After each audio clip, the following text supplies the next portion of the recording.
Gracias. Gracias, señora presidenta. Señor Casado, lo cierto es que le veo a usted muy preocupado por la situación de los derechos humanos en Arabia Saudí, incluso después de que todo el mundo está hablando del asesinato y la tortura de un periodista, usted viene aquí a hablarnos de Venezuela, señor Casado.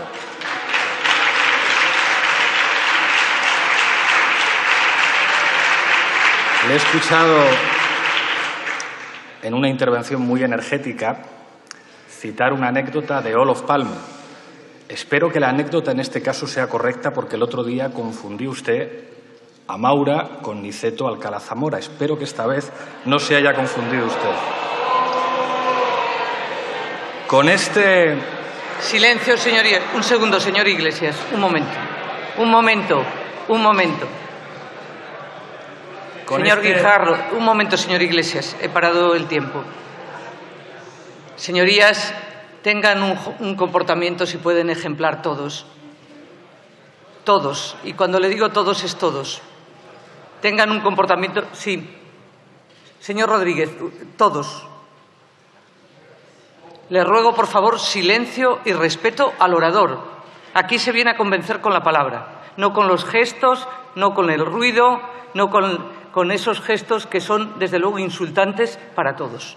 Continúe, señor Iglesias. Gracias, señora presidenta, por poner orden. Desde luego, el comportamiento de las bancadas de izquierda deja mucho que desear, está clarísimo. Fíjese, señor Casado, tengo la impresión de que a la vista de su discurso,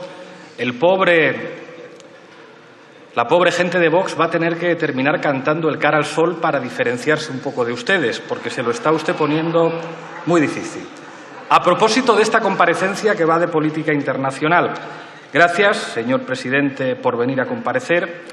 Gracias por hablarnos de las reuniones del Consejo Europeo sobre los diferentes temas. Gracias por hablarnos de Arabia Saudí. Ha hecho usted una digresión a propósito del Brexit para hablar básicamente de Cataluña. Ha dicho usted algo que me ha llamado la atención. Aparquemos nuestras diferencias. Bueno, lo más interesante de la democracia y de la política es que no hay por qué aparcar las diferencias. Las diferencias pueden convivir y si todos nos escuchamos podemos seguir trabajando juntos sin aparcar las diferencias. Ojalá seamos capaces de que para determinados temas no se excluya la opinión de nadie y nadie tenga que aparcar sus diferencias y que además seamos capaces de llegar a acuerdos. Creo que hoy nos enfrentamos a un debate de enorme importancia y es el papel internacional que quiere jugar España. El señor Casado decía ayer algo muy interesante, decía: la época más brillante de la política exterior española fue la época de José María Aznar. Es una opinión enormemente respetable, aunque se nos permitirá que algunos discrepemos. Quizá la imagen de nuestro país en la foto de las Azores o la pérdida de influencia de nuestro país en América Latina no sea la época más brillante de nuestra política exterior, pero es una opinión respetable. Ahora bien, creo, señor Sánchez, que debemos alejarnos de ese estilo político en la política exterior del Partido Popular y eso implica dar algunos pasos con un poco más de valentía si queremos ser una referencia internacional en derechos humanos y en cumplimiento de la legalidad internacional y si queremos también ser una referencia europea que plantee una barrera al avance del fascismo y la extrema derecha en Europa. Para eso nuestro país tiene básicamente dos problemas muy graves que se derivan además de su intervención aquí. El problema es nuestra relación como país con Arabia Saudí. Señor presidente, es impresentable. Es impresentable la imagen que ha dado la monarquía española en su relación con un régimen criminal como el de Arabia Saudí. Y para colmo, si faltaba algún actor en este teatro, aparece el comisario Villarejo negociando con otro policía contratos con Arabia Saudí. Creo que nuestra patria no se puede permitir esta imagen. Y en segundo lugar, respecto a Europa, creo que como país estamos jugando un papel demasiado bajo que nuestro perfil es demasiado bajo en los debates fundamentales que se están dando en los consejos europeos. Yo sé que un presidente tiene muchas dificultades, que tiene muchas presiones, que la geopolítica es compleja, como se dice últimamente, y que tiene sus reglas. Pero estarán ustedes de acuerdo conmigo, señores del Gobierno, en que las cosas se pueden hacer al menos un poquito mejor. Respecto a Arabia Saudí hay algunas preguntas que hay que responder con claridad y sin eufemismos. Primera, ¿hay que dejar de vender armas a Arabia Saudí? Solo hay una respuesta, un monosílabo. Sí, hay que dejar de vender armas ya.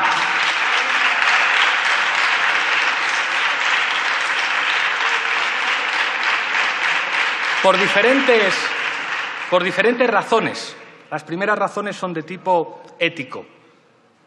El descuartizamiento, tortura y desaparición de un periodista se suma a lo que ya conocía todo el mundo, violaciones sistemáticas de derechos humanos contra la propia población de Arabia Saudí y contra la población yemení. Esto lo sabía todo el mundo. Pudiera ser que el ministro de Asuntos Exteriores, que tiene mucha experiencia internacional, me dijera: señor Iglesias, la ética no opera en las relaciones internacionales. Le acepto que muchas veces la ética no opere en las relaciones internacionales, pero el derecho sí. Y la ley española y la ley internacional obligan a nuestro país a dejar de vender armas a Arabia Saudí.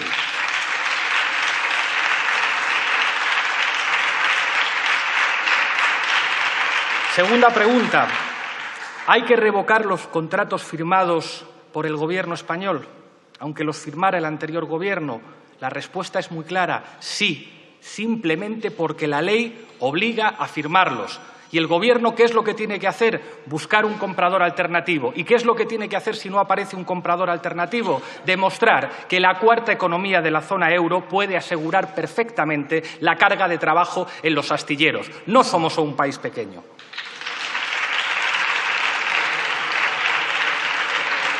Hay una tercera pregunta que surge de un planteamiento enormemente cínico. Hay quien está diciendo, sin rasgarse las vestiduras, que respetar los derechos humanos tiene costes, que hay que pagar una factura por respetar los derechos humanos. Y algunos dicen: esa factura, si la tiene que pagar alguien, que la paguen los gaditanos.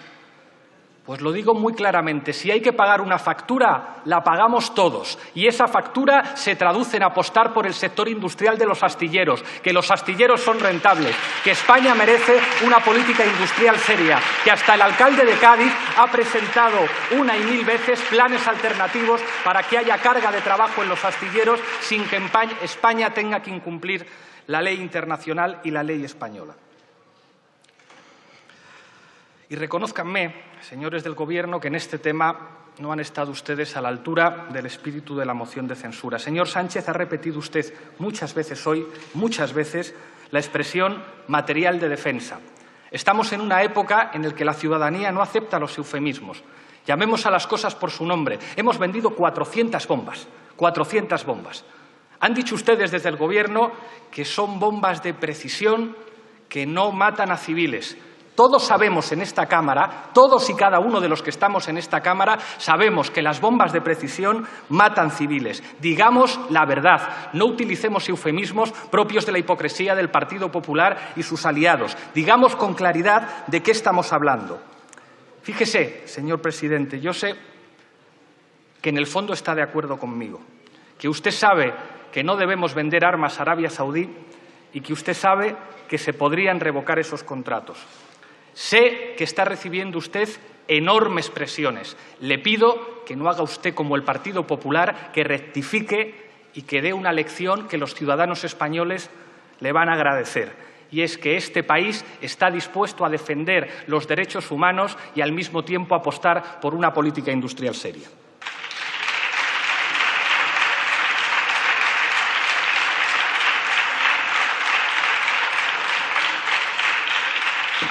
Nos ha hablado usted de diferentes temas que se han tratado en el Consejo Europeo y en otras reuniones en Europa. A propósito del Brexit, le tengo que pedir que dedique usted todas las horas necesarias.